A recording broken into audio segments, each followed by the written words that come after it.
In this video, we are going to look at the skull, but now that we've already looked at the bones of the skull, we're going to look at the markings of these bones. I'm going to leave the holes or the foramina for a different video because those tend to be a little bit more complex. People tend to struggle with those.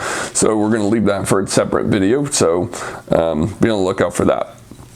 Now remember, here we have our frontal bone, we have our paired parietal bones, and notice separating the frontal bone from the parietal bones, this large suture here, known as the coronal suture.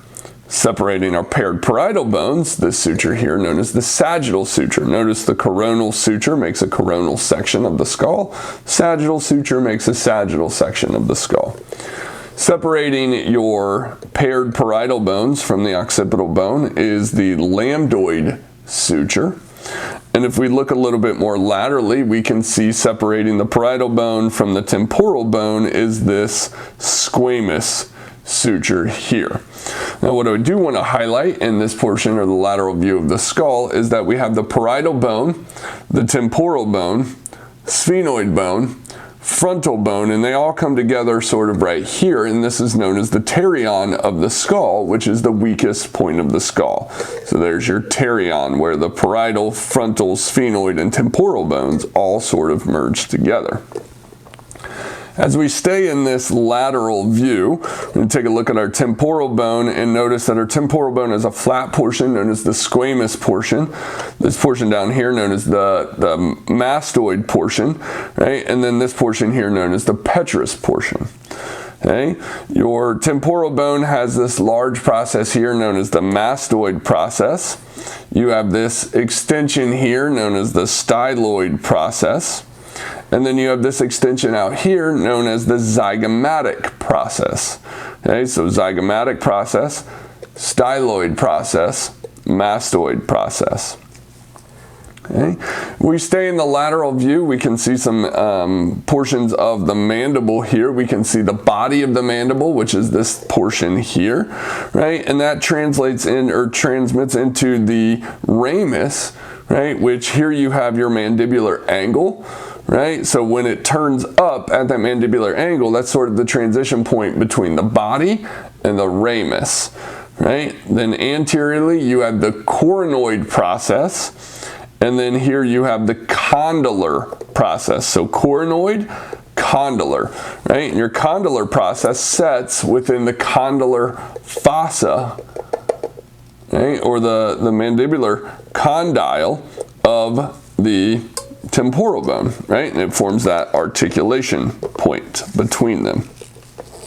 Okay, so as we sort of continue around, we will hit the mental protuberance here of the mandible, right? We can see our maxilla here, right?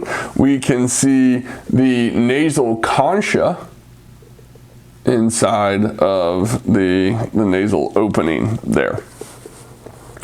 Let's go ahead and take a ventral view of the skull, right? And we can see our mastoid process here. We can see our styloid process. And then we have the occipital condyles, which set on each side of the foramen magnum, which is the large hole there.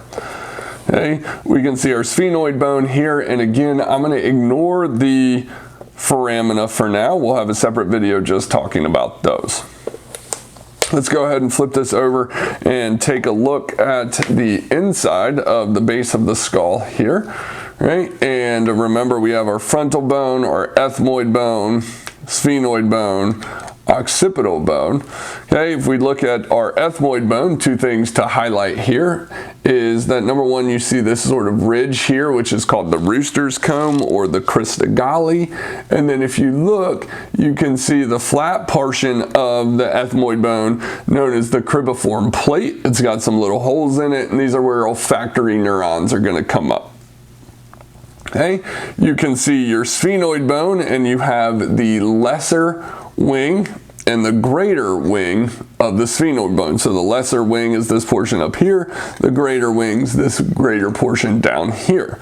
You have this divot inside of the sphenoid bone. This is known as the hypophyseal fossa. The hypophyseal fossa, and this is where the pituitary gland is going to sit. Okay, and so there are the markings of the skull.